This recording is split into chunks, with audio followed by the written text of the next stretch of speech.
Ichina mayam puna mapu agi channel siga taram nokcheri mayam ngasi request mukbang mu pura galak jare ngasi mukbang se mayam su thamne la sum khanga mani ngasi gi se yerum thongba ni aduga khwaidei gi chaning ba yensang amana kaino habada kaino soibumga jendem ga alu ga iromba se si nam chaning gi saina ko adaidi asida hijang mahi leire jerumgi mahi leire aduga asigai sigana lembum changan haitare se leire aduga sigana kona bagida kobi ikai thabi aduga tilhau leire ado ngasigi yerum sabi roen hanak pase sinau khakti yambane bako ado aina mingse puthokpa ngamjadre waro bi roe hena khali aduga mingama khaktang di haijarake robita diary haina leibani ina skin na dum thuan jaramge aigi imanabi sigi magi channel leye bako robita diary haina ado mayamna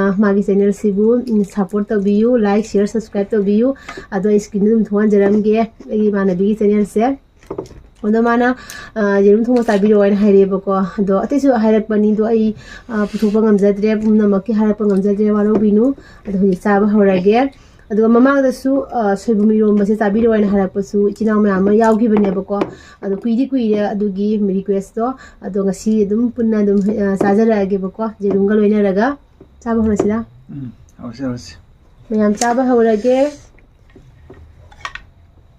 Saya soibum yerum sini saning se. Robita gi damakta soibum se am chaning do robita gi damakta yerum thongba hana cha doini. Adra. Tang habo. Yar. Saning marang gyan minam ta da tawis. Yerum jam de manga katane. Yam chajaba ngamjade. Chaba horagi mayam. Dah, saras. Robita yam haksen na sisi nakan. Saras eh. Kone. Ngang leh. Put ki gede na kai no nang chi. Nang jer. Ngai ngam gi tra poi. Cha dro le de. Waf ngang bangam dre mo tin je ne. Mayam dadi hawrasi ko. Horasi mayam.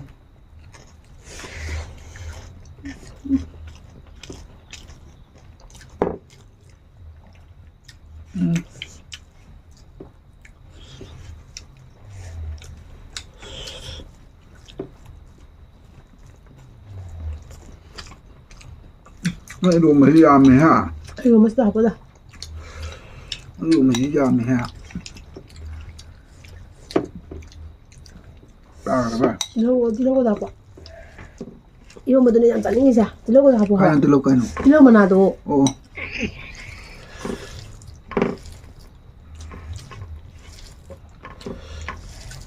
Soibum.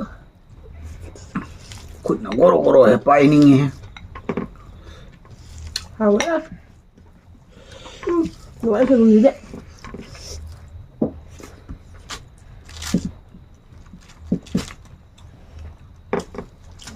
Siya tam jala lagi.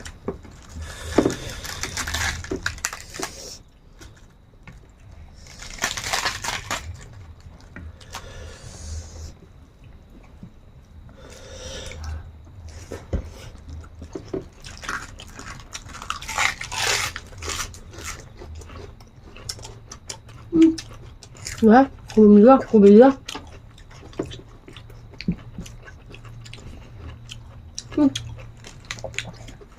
Kau saja.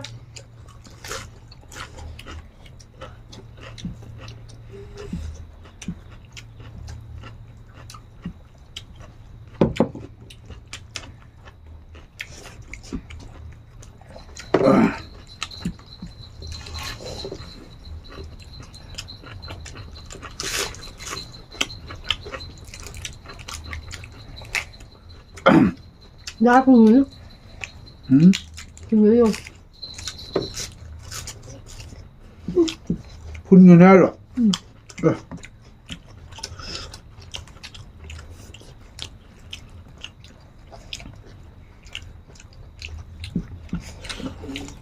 Ui ma.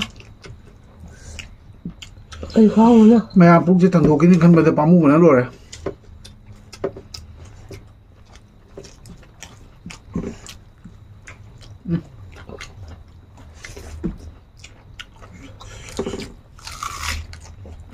ꯌꯦꯝꯕꯨ ꯃꯉꯥꯟꯕ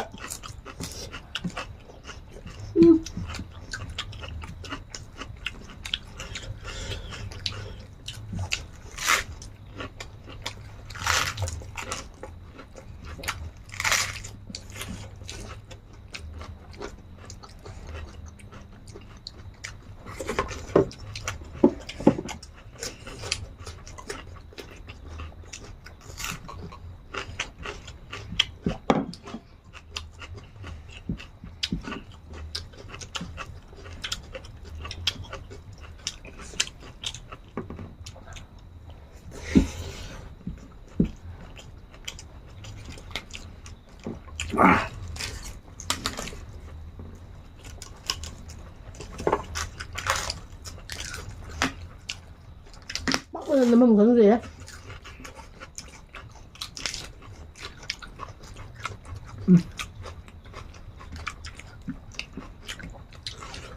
Hao bông ta.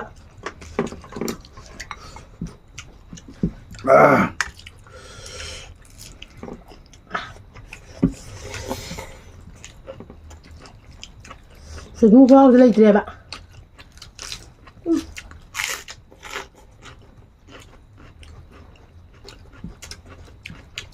Đó.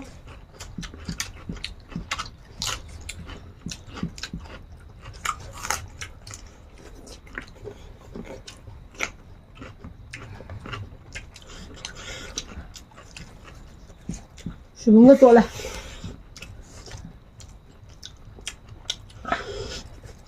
Sử dụng vậy, khó mà.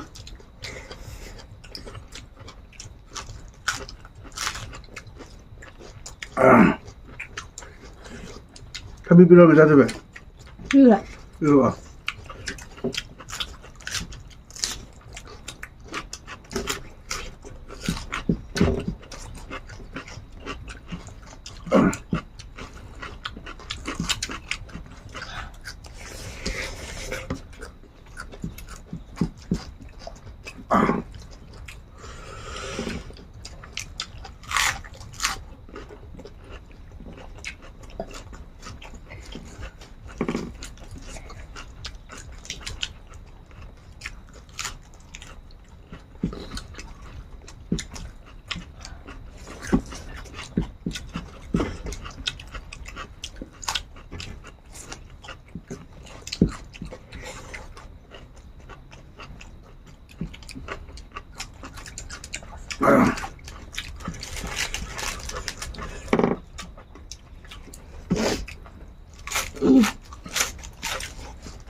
Đây là bột. Đây ra.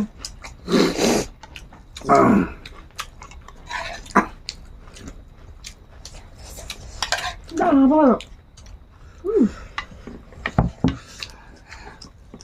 Mẹ ấy dẹp bà khăng ngồi thì người ta irom bà charam de irom bà bu hinjang rai na. Thôi thì cái đâu bạn. Hầu như nó irom mà nó cắn hầu là bấm tàu rồi. Cái đi nó không được.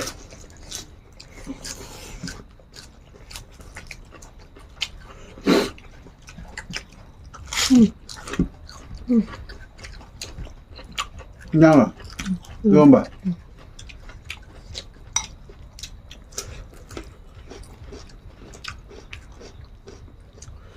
Chuyện nó cuộn lên tôi. Người ra đó.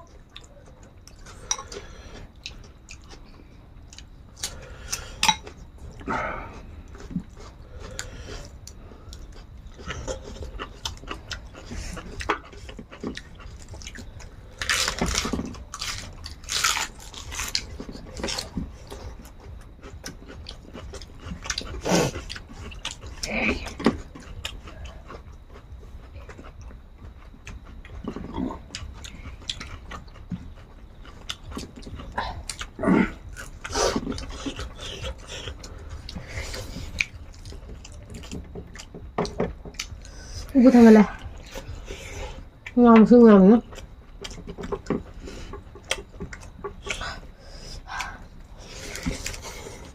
Bài ơi luôn.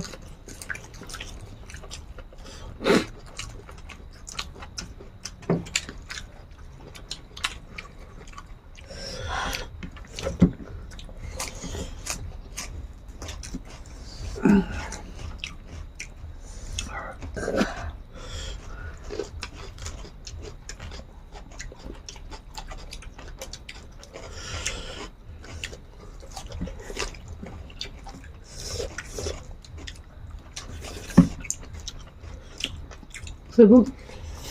와우, 엄마.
이거는 배달 좀.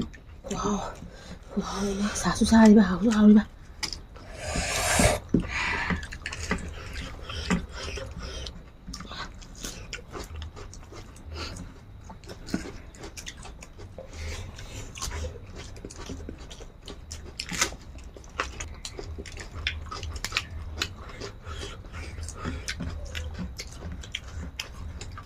그 준 이거 봐.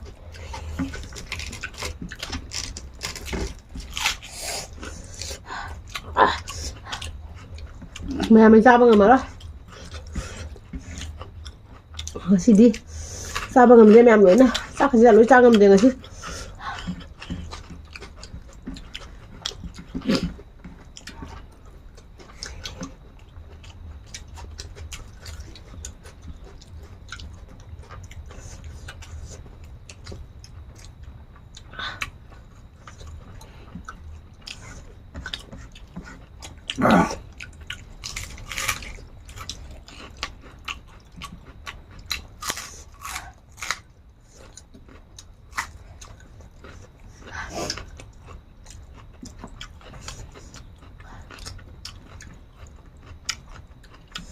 sao bằng ngầm đây bỏ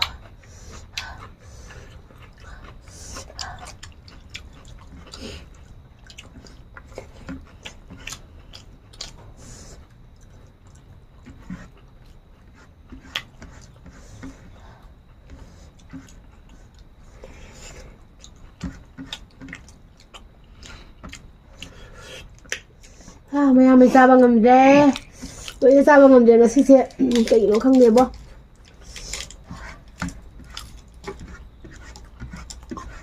짱는 떠. 판미 먹고 편지해 주는 거 아이들 먹게 된다고 해봐 이제 싸리 지게 안 따지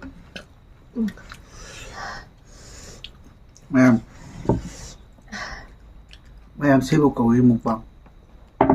mayam aigi se sibu ko i mukbang amai yerum ama khang leme adaidi sa khara leme nam sa ngasi ga yiro na sa ba ngam je ngasi te aduga mana machine na su tan puk than ne ba ko phajana ko bi phajana dori kai thi bi cha khare adu su puk jam than khare ba ko ado ngasi yerum thongba se khu haw ma dai soibum ji di hai na mu kana dre khu haw mani natra 하브라 하브라 하우테 생각 소이봄제 근데 꾸이네 짜다 보이다 왜 근데 소이봄제 뭐시세 마나 미팅 zetlu부터 렉거냐 사티나 하오리 소이봄 미로 뭐세마도 yerum thong부 좀 사티나 하오리 또 하이라 부디 두피 타갈래나 하이 매암나 큰기 비자이도 하이디 하이마 짜이냥 thong부제 아이시 cái dân mình bác ấy xin là bằng hai tờ xoay dân là bác không để mày em ấy sẽ cha gọi thì cha cái điều bác có đồng đảng này nó làm dân bây giờ mày em yêu là cha thay vì không được phân biệt mà thay vì thì điều cái sao cái có người ta cái tăng hai đi đấy rồi mà sao trong người rồi sao thay vì sai tờ sao đi sao masu nakanda camera kap ta mukbang kan tauri masu zum jam na budi cha de yerum mani ka lo sangare yerum manga chare ado soibum ga yerum yerum ga thong ko je khoi da gi favorite ni odu no khoi da ga si te chong ne ma pura ekdam sit na na ni ma sari ja aidi yerum jam ngau zai aidi sum isai thom ta ne yerum ju ku tham ko chang ngau dai ka plate to ma chang ngau dai khal le ba cha ba ding ngam gini ko ai but lo ra ko ja asem bai ni cha ba de ai choi da ngam ngani aduga lo ra phim da cha ba loi ra ga ai na waja ga da bu da choi da na reaction am di la ka ni ko yerum ku tha cha mayam soibum yo ma khara le me ko asi se thamani freeze manung da heng sa ni haidang su khara le me loi cha ba ngam re ba ko ai ga si jam tasan ba su ja de ba cha tha to pa ja pon ti ha kum kha su tham ga da bani adu na mayam chabi ma tam da ai na kara gumbana hai mukbang yenga kara gumbana lai dana ko ai na chari se uraga chaning ba phawhun ba ngamlaga de koi gi mukbang se mai pak pa hai do idoi ne ba ko chaning ba chaning da bra hauram gani ba ai di yeng ba nungai hai ba do comments da comment fi ko ado mayam kui wa ka hai da ba ꯑꯩꯈꯣꯏꯒꯤ ꯁꯤ ꯋꯥꯁꯦ ꯍꯥꯏꯗꯤ ꯌꯥꯝ ꯇꯣꯏ ꯇꯣꯏ ꯍꯥꯏꯔꯝꯕ ꯋꯥꯅꯦꯀꯣ ꯑꯗꯣ ꯑꯩ ꯀꯨꯏꯔꯦ ꯍꯥꯏꯗꯕ ꯉꯛꯄ꯭ꯔꯥ ꯀꯔꯤ ꯍꯥꯏꯗꯣꯏꯃꯥꯏꯒ ꯆꯤꯡꯅꯔꯤꯔꯥ ꯅꯨꯔꯤ ꯌꯦꯡꯉꯤꯁꯤ ꯅꯪꯉꯣꯟꯗ ꯀꯩꯅꯣ ꯍꯥꯏꯔꯛꯇꯣꯏꯁꯦ ꯍꯥꯏꯅ ꯃꯌꯥꯝ ꯁꯕꯁꯀ꯭ꯔꯥꯏꯕ ꯇꯧꯕꯤꯔꯝꯃꯨ ꯍꯥꯏꯒꯦ ꯇꯧꯕꯅꯤꯗ ꯀꯨꯏꯔꯦꯕ ꯑꯩꯈꯣꯏꯗꯤ ꯍꯥꯟꯅ ꯁꯨꯝ ꯂꯩꯗꯅꯀꯣ ꯃꯌꯥꯝ ꯁꯕꯁꯀ꯭ꯔꯥꯏꯕ ꯇꯧꯕꯤꯔꯝꯃꯨ ꯑꯩꯈꯣꯏꯒꯤꯁꯦ ꯃꯤꯅꯗꯤ ꯍꯥꯏꯗꯤ ꯃꯣꯏꯁꯦ ꯄꯣꯡꯅ ꯍꯥꯏꯔꯛꯇ꯭ꯔ ꯃꯥꯔꯒ ꯑꯗꯨꯒꯤ ꯅꯠꯇꯦꯕ ꯁꯨꯝ ꯑꯩꯈꯣꯏꯒꯤ ꯆꯥꯕ ꯊꯛꯄ ꯇꯧꯕꯒꯤ ꯑꯃ ꯉꯥꯡꯕꯁꯤꯗꯀꯣ ꯑꯗꯨ ꯋꯥꯗꯣ ꯍꯥꯏꯕ ꯀꯥꯎꯔꯦ ꯑꯗꯨꯒ ꯃꯌꯥꯝ ꯑꯅꯧꯕ ꯏꯆꯤꯟ ꯏꯅꯥꯎꯁꯤꯡ ꯑꯩꯗꯤ ꯑꯍꯜ ꯂꯃꯟ ꯑꯣꯖꯥ ꯒꯨꯔꯨꯁꯤꯡ ꯑꯩꯈꯣꯏꯒꯤ ꯆꯦꯅꯦꯜꯁꯤꯕꯨ ꯅꯧꯅ ꯑꯩꯗꯤ ꯊꯦꯡꯅꯕ ꯑꯣꯖꯥꯁꯤꯡꯅ ꯏꯆꯤꯟ ꯏꯅꯥꯎꯁꯤꯡꯅ ꯊꯦꯡꯅꯕ ꯇꯥꯔꯒꯗꯤ ꯑꯩꯈꯣꯏꯒꯤ ꯆꯦꯅꯦꯜꯁꯤꯕꯨ ꯅꯨꯡꯁꯤꯕꯤꯌꯨ ꯁꯕꯁꯀ꯭ꯔꯥꯏꯕ ꯕꯇꯟꯗꯨꯒ ꯇꯛ ꯂꯥꯎꯅ ꯅꯝꯕꯤꯔꯒ ꯁꯕꯁꯀ꯭ꯔꯥꯏꯕ ꯇꯧꯕꯤꯌꯨ ꯑꯗꯨꯒ ꯕꯦꯜ ꯑꯥꯏꯀꯟꯗꯁꯨ ꯅꯝꯕꯤꯌꯨꯀꯣ ꯕꯦꯜ ꯑꯥꯏꯀꯟꯗ ꯅꯝ ꯇꯥꯔꯒꯗꯤ ꯑꯩꯈꯣꯏꯒꯤ ꯅꯦꯛꯁ ꯃꯊꯪꯒꯤ ꯚꯤꯗꯤꯑꯣ ꯑꯞꯂꯣꯗ ꯇꯧꯔꯛꯄ ꯃꯇꯝꯗ ꯁꯣꯏꯗꯅ ꯁꯣꯝꯒꯤ ꯅꯥꯀꯟꯗ ꯁꯣꯝꯒꯤ ꯃꯐꯝꯗ notification laktoini ko adona di mayam anupuman haigre bayam anupuman how many na ko chibana sleep my tongue is sleeping haigre sorry my tongue is sleeping anupuman hai dokre anukuman haigre my tongue is sleeping my lazy sleep chakin to woni mem waro biro khale how many na lai gelo sleep chale na le adona mayam ngasige onadi mukbang se matang se lo sinjarage adudi mayam punang pu na de ekna haying muna resiko matang video da muna resai mayam adu bye bye tata ai thong da sum lo sen gre anu ko man lo sen anu ko man jang si wa ngang bangam dre bo plau re anu ko tata bye bye